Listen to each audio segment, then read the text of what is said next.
Meus queridos, a paz do Senhor, eu sou o diácono Claudino Machado e esta é mais uma das nossas pequenas reflexões com base na leitura diária da revista Lições Bíblicas da CPAD. Esta é a nossa revista, no segundo trimestre de 2022, quando estamos a tratar a lição dos adultos, quando estamos a tratar sobre o Sermão do Monte.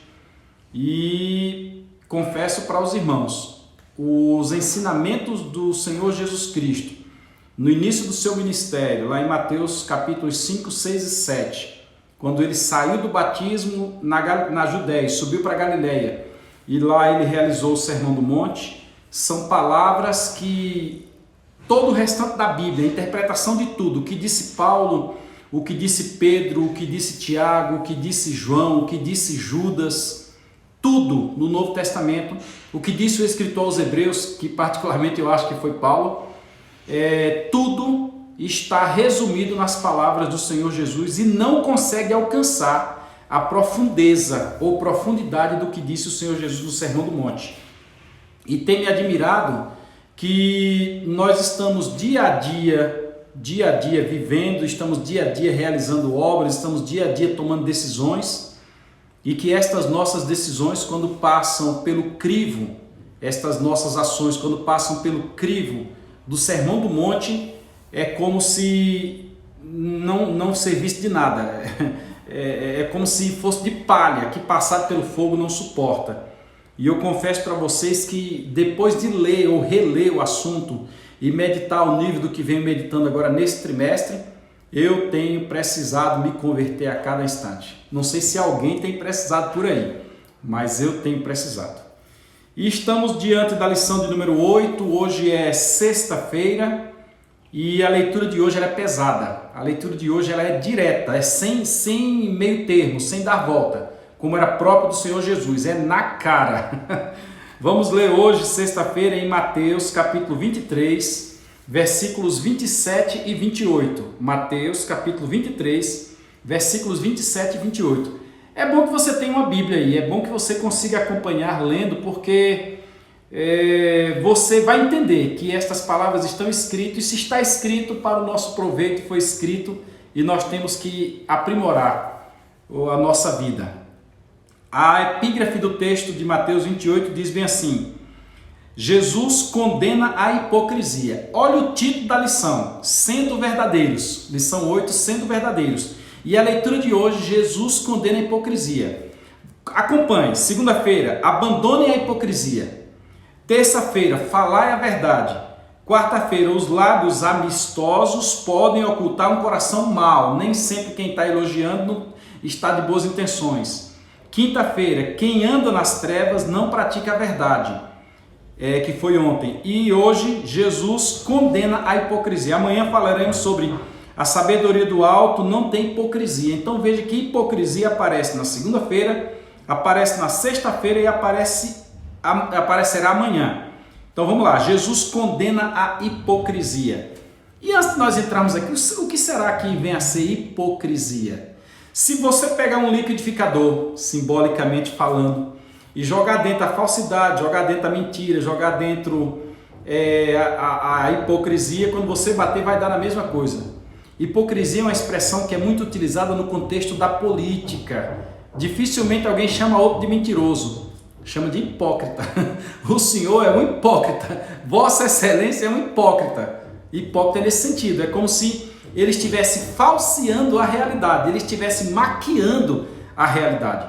Vamos ler o texto em Mateus capítulo 23, versículos 27 e 28, lembrando que nós estamos lendo na Bíblia do Culto, essa daqui é a Bíblia do Culto, na versão ou na tradução Revista Almeida e Corrigida, que é uma versão oficial das Assembleias de Deus.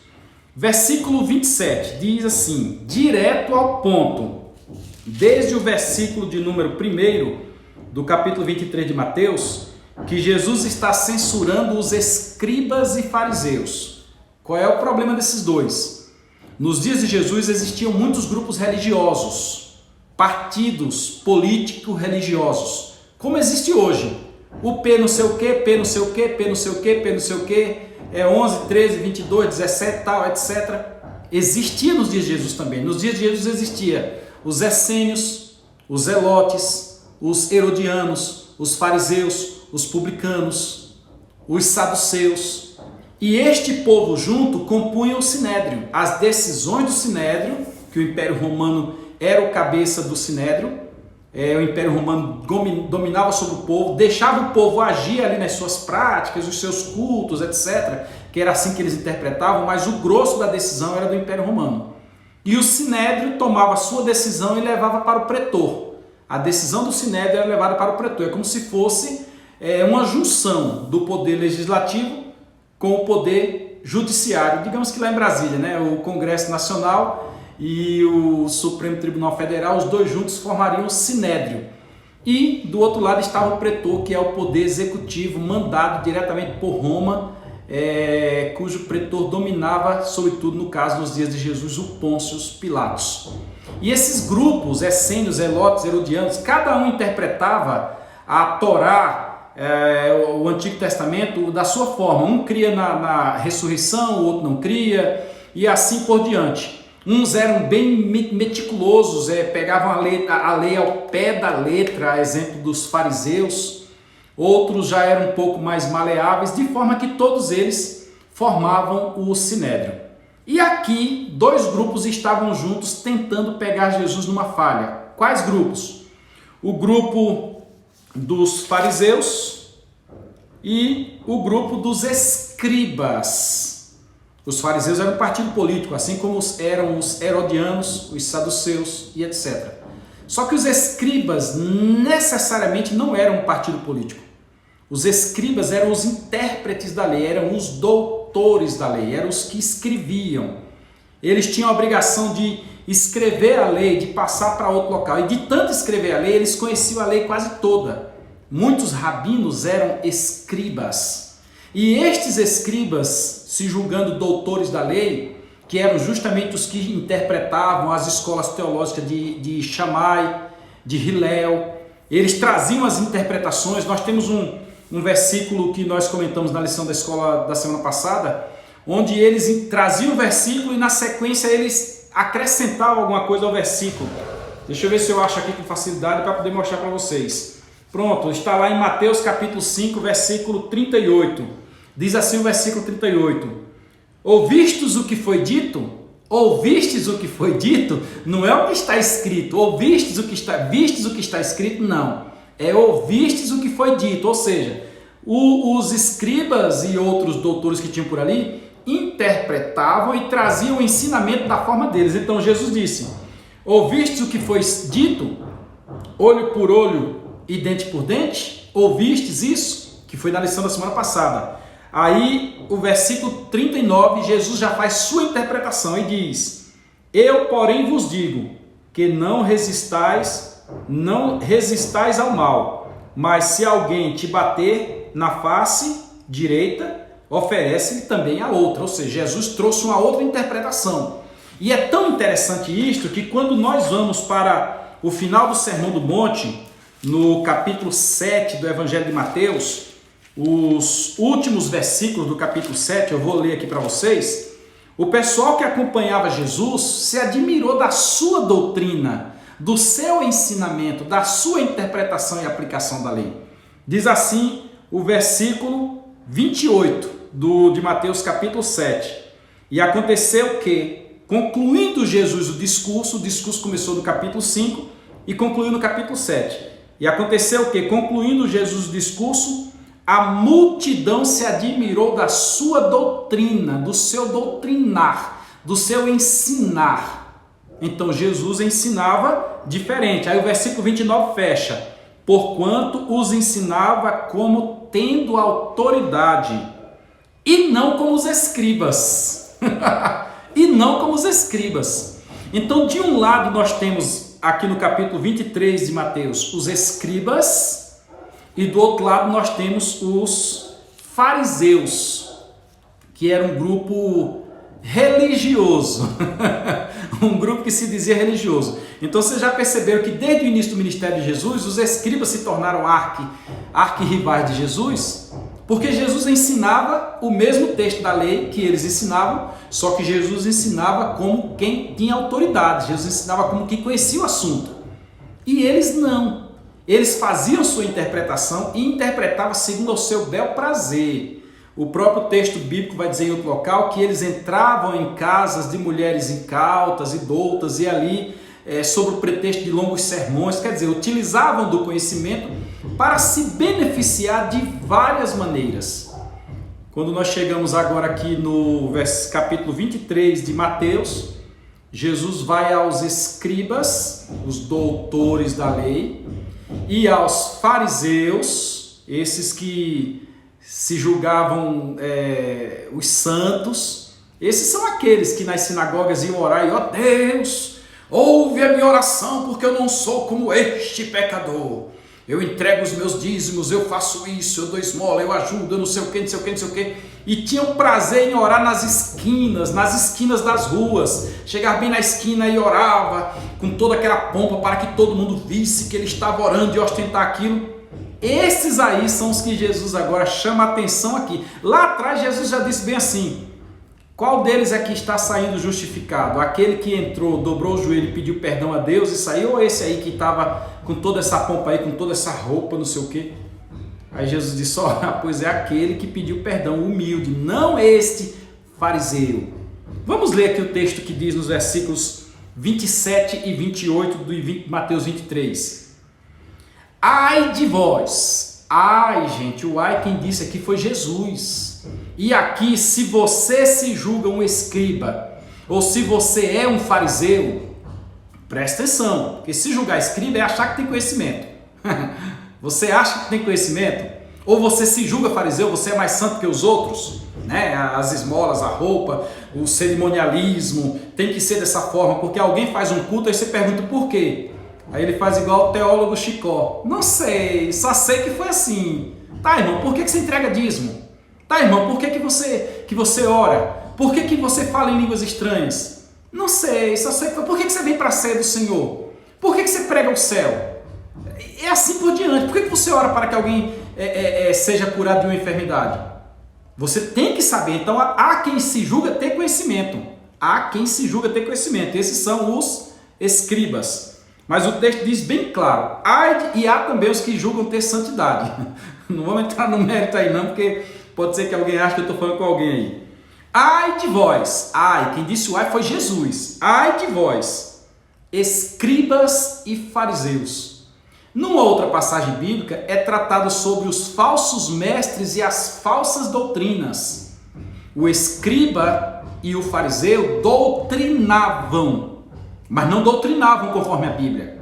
Aí a Bíblia fala dos falsos ensinos, que geram as heresias, que geram as seitas, é uma sequência, e dos falsos mestres. Quem é o falso mestre? Aquele que não ensina conforme a sã doutrina. Quem não ensina conforme a sã doutrina é um falso mestre, ponto final. Quem ensina buscando o seu próprio subterfúgio é um falso mestre, ponto final. Aí Jesus diz aqui: ai de vós escribas e fariseus, hipócritas, mentirosos, falsos, enganadores, hipócritas, pois que sois semelhantes ao sepulcro caiado. Vocês, escribas e fariseus, se você não é escriba ou fariseu, não se identifique com esta mensagem.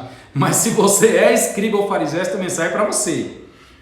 Vocês são igual sepulcros caiados. Como assim? O que vem a ser um sepulcro caiado? É um sepulcro onde dentro está o corpo podre, fedendo, e por fora está pintado de cal. Bonitinho, branco, reluzente. Olha que coisa maravilhosa. No dia 2 de novembro no Brasil tem o culto aos mortos. Alguns cristãos até estão praticando esse culto aos mortos. Cuidado aí. Tem crente indo para o cemitério dia 2 de novembro para oferecer lá o seu sacrifício a alguém que está morto, lavar túmulo, levar flor. Pode fazer durante o ano inteiro, mas faz só naquele dia. Quando você chega lá, está aquela multidão de gente, parecendo o pessoal do México, que no México também tem um culto aos mortos. Sepulcros caiados, que por fora realmente parecem formosos, mármore, aquela coisa toda aqui, né? Mas interiormente são cheios de ossos, de mortos e de toda imundícia. Foi Jesus quem disse. Logo, alguém aparentar o que não tem, não agrada a Jesus. Certa vez Jesus, lá durante o seu ministério, eu acho que no início do ministério, não tenho certeza, ele andando com os seus discípulos e encontrou uma figueira, se eu não me engano é uma figueira. E a figueira toda florida, porque quando a figueira está florida, você levanta as folhas e embaixo das folhas estão os frutos. Se aquela figueira estava florida, ela tinha que ter fruto. Jesus chegou lá e levantou a figueira, as folhas. Não tinha fruto, ou seja, a figueira estava enganando, não tinha fruto. Aí neste sentido, o Senhor Jesus não aceitou, porque por fora é uma coisa e por dentro é outra. Indica uma coisa quando não é. Aí ele disse aqui, ó, são cheios de ossos de mortos e de toda imundície. É igual aquela figueira, não é o que está aparentando. Jesus não concorda com isso. Aí ele continua no versículo 28 de Mateus capítulo 23. Assim também vós, Jesus agora aponta diretamente para ele, já vem falando aqui, mas assim também vós, como sepulcro, exteriormente, pareceis justos aos homens. Faz uma reunião, decide e tal. Não, está tudo de acordo com o parâmetro, né? De acordo com o estatuto. Não, vamos fazer desse jeito aqui. Aos homens, mas interiormente estáis cheios de hipocrisia e de iniquidade. Ufa, até que enfim chegou ao fim, porque este aqui é pesado. A lição de domingo vai, como diz um certo amigo, vai arrancar pica-pau do oco. Sendo assim, procuremos ser verdadeiros. Não há mérito nenhum em ser um hipócrita. Não há mérito nenhum em fazer parte da equipe dos escribas ou dos fariseus. Jesus chegou e desmontou os escribas. Jesus ensinou como o assunto é. Jesus interpretou a lei como ela é. Então vamos deixar de subterfúgios e vamos servir a Deus com verdade, lendo a palavra de Deus. Não vamos fechar a porta a quem quer entrar, porque todos têm o direito de entrar, porque fazendo assim não passaremos de sepulcros caiados. Em outra parte diz bem assim, hipócritas, nem vocês entram, nem deixam os outros entrar. Pesado, né? Domingo na escola dominical, teremos mais. Pega esse conteúdo aí, ó, manda para alguém, compartilhe, curta, comenta, e você, para entender, deve sempre assistir até o final. Aí você vai compreender. Um abraço, fiquem todos com a paz do Senhor e vamos evangelizar com essa palavra. Deus os abençoe.